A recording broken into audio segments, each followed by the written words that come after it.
ஐ என்பது சீயாக மாறினால், praise the Lord, ஐ என்பது சீயாக மாறினால் என்ன நடக்கும்? எல்லாம் நடக்கும். ஆம், ஐ, நான், எனது என்ற அந்த சுயமானது சீயாக, அதாவது கிறிஸ்துவாக மாறினால் எல்லாம் நடக்கும் என்று விவிலியத்தில் நாம் அநேக இடங்களில் பார்க்கின்றோம். ஆம் அன்பானவர்களே, இதற்கு ஒரு சிறந்த எடுத்துக்காட்டு நேபுகாத்நேச்சார் என்ற ஒரு அரசன்.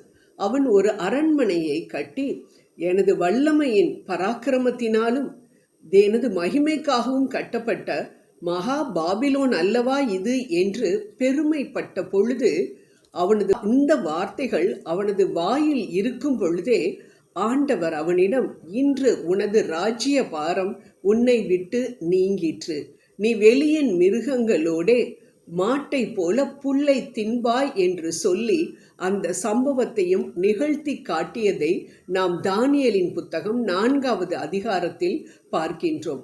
ஆனால் அன்பானவர்களே, அவரே சொல்லுகின்றார், அந்த நேபுகாத்நேச்சரே 34வது வசனத்தில் சொல்லுகின்றார், எனக்கு புத்தி வந்தது, நான் தண்டனையை அனுபவித்தவுடன் எனக்கு புத்தி வந்தது, அப்பொழுது எல்லோரும் என்னை தேடி வந்தார்கள், நான் இழந்த மகிமை எனக்கு கிடைத்தது என்று. இதை போலவே இன்னொரு ஒரு மனிதரையும் நாம் பார்க்கின்றோம், ஏரோது அரசன். அவன் ஒரு மிக அருமையான பிரசங்கம் ஒன்று பண்ணினான். உடனே மக்கள் எல்லோரும், இது மனித சத்தம் அல்ல, தேவனுடைய சத்தம் என்று அவனை புகழ்ந்ததாக நாம் திருத்தூதர் பணிகள் 12வது அதிகாரத்தில் வாசிக்கின்றோம். அப்பொழுது அவன் அந்த மகிமையை தேவனுக்கு செலுத்தாததினால் உடனே வானதூதர்கள் மேலிருந்து இறங்கி வந்து அவனை அடித்து அவன் புழுத்து செத்தான் என்றும் நாம் இந்த அதிகாரத்தில் பார்க்கின்றோம். அன்பானவர்களே, இந்த 2 பேருடைய நிகழ்வுகளையும் நாம் பார்க்கும் பொழுது என்ன தெரிகின்றது? நான் என்ற அந்த அகம்பாவம், அந்த பெருமை நம்மிடம் காணப்பட்டது என்றால் நாமும் நிச்சயம் இந்த மனிதர்களைப் போல தண்டனைக்கு தான் உள்ளாவோம். ஆனால் ஆண்டவர் நமக்கு இவர்களுக்கு கொடுத்த தண்டனையை இப்பொழுது நமக்கு கொடுப்பதில்லை.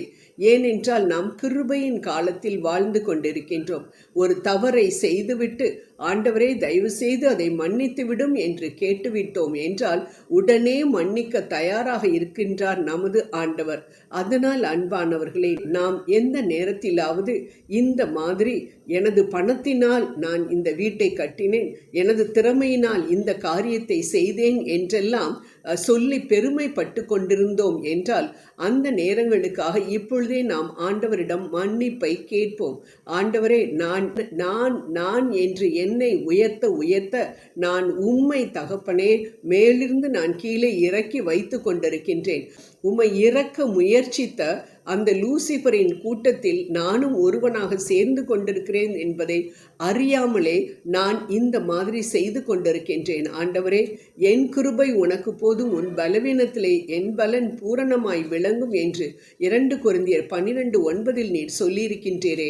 அந்த வண்ணமாக இந்த எனக்கு, நான், எனது என்ற அந்த பெருமை என்னில் மேலோங்கி காணப்படுகின்றதே. இந்த பலவீனம் என்னை விட்டு நீர்தான் எனக்கு கிருபை புரிய வேண்டும் என்று ஆண்டவருடைய கிருபையை நாடுவோம். ஆண்டவர் நிச்சயம் நமக்கு பலவீனத்திலிருந்து பலத்தை கொடுக்க தயாராக இருக்கின்றார். அன்பானவர்களே, இந்த ஐ எப்படி சீயாக மாறுகின்றது?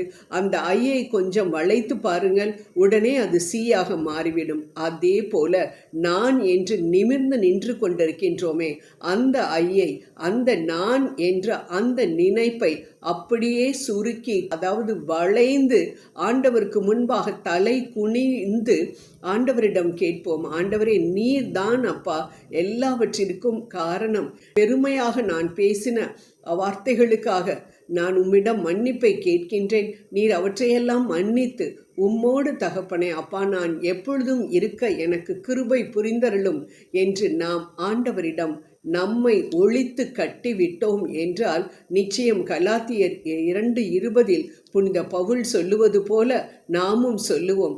நான் கிறிஸ்துவோடு சிலுவையில் அறையப்பட்டேன், ஆயினும் நான் பிழைத்திருக்கின்றேன். இனி நான் அல்ல, கிறிஸ்துவே என்னுள் பிழைத்திருக்கிறார் என்று. அதே போல திருமுழுக்கு யோவான் சொன்னாரே, அவர் பெருக வேண்டும், நான் சிறுக வேண்டும் என்று. நானும் அப்படியே சொல்லக்கூடிய வார்த்தைகளை மட்டும் எனது நாவில் வையும் ராஜா. கிறிஸ்துவாகிய உம்மை மட்டும் புகழக்கூடிய வார்த்தைகள் மட்டும் எனது நாவிலிருந்து வரட்டும். என்னை பெருமைப்படுத்தக்கூடிய வார்த்தைகள் என் நாவிலிருந்து வராதபடிக்கு இந்த நேரத்தில் உம்மிடம் உமது அருளை வேண்டி நிற்கின்றேன். ஆமேன், ஆமேன், ஆமேன்.